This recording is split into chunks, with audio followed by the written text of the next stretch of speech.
Scientifically ये prove हो चुका है कि एक दिन में 60,000 से भी ज्यादा थॉट आते हैं। अब इसमें से किस तरह के विचार ज्यादा हैं?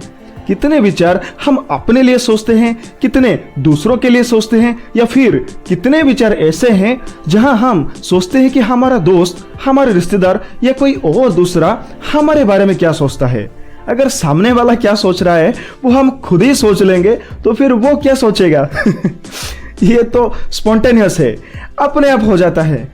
लेकिन दोस्तों, एक सवाल है, सामने वाला क्या सोच रहा है ये सोच के हमें अपना एक्शन या बात बदलना चाहिए या फिर नहीं? कमेंट करके जरूर बताना। तो चलते हैं आज की कहानी पर, जो काफी हद तक इस टॉपिक के रिलेटेड है। So let's start.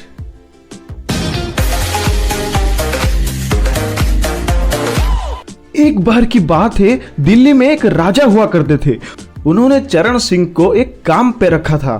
जो भी चीज राजा किसी से खरीदते और जो भी सामान किसी को बेचते तो चरण सिंह हर किसी चीज का प्राइस निर्धारित करता था। यानी चरण सिंह राजा का रॉयल प्राइस मेकर था।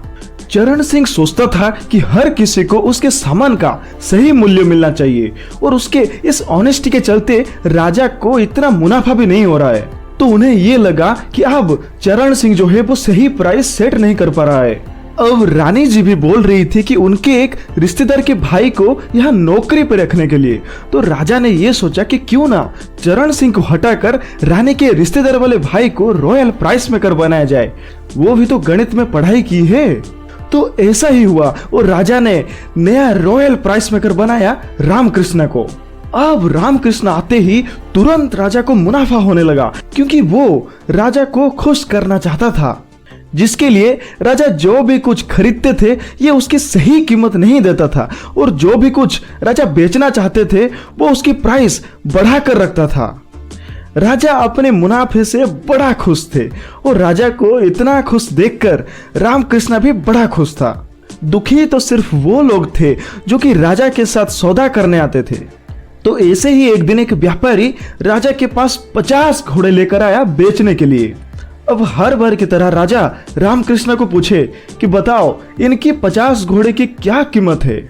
रामकृष्ण बोला, हजूर इनकी 50 घोड़ों की कीमत एक कटोरे चावल है। ये सुनकर वो व्यापारी बड़ा दुखी हुआ और वो राजा को बेचने के लिए विवश भी था। अब वो व्यापारी पहुंचा चरण सिंह के पास और सारी बातें बताने लगा।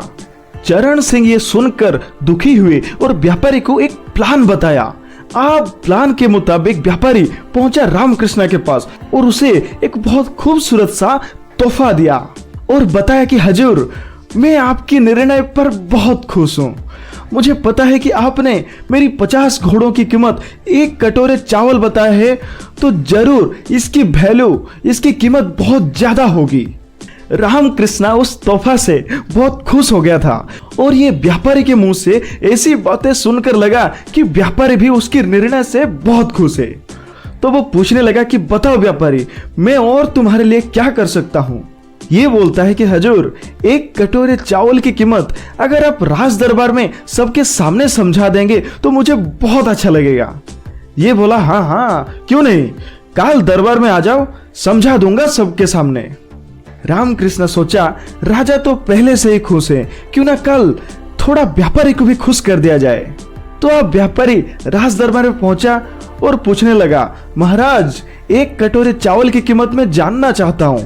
तो राजा जी बोले कि बताओ रामकृष्ण क्या कीमत है एक कटोरे चावल की? रामकृष्ण बोला कि महाराज एक कटोरे चावल की कीमत तो पूरा का पूरा हमारे राज की एक कोस है, पूरा का पूरा ये राजमहल है।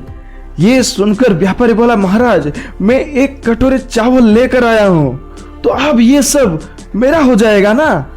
ये सुनकर सारे लोग हंसने लगे राजा और रामकृष्ण की मूर्खता पर। राजा को अपनी गलती का एहसास हुआ। वो तुरंत चरण सिंह को बुलाकर रॉयल प्राइस मेकर बनाया और उस व्यापारी के 50 घोड़ों की सही कीमत दिया। अगर हम सबको खुश करना चाहते हैं तो किसी को भी खुश नहीं कर पाते, स्पेशली हम खुद को।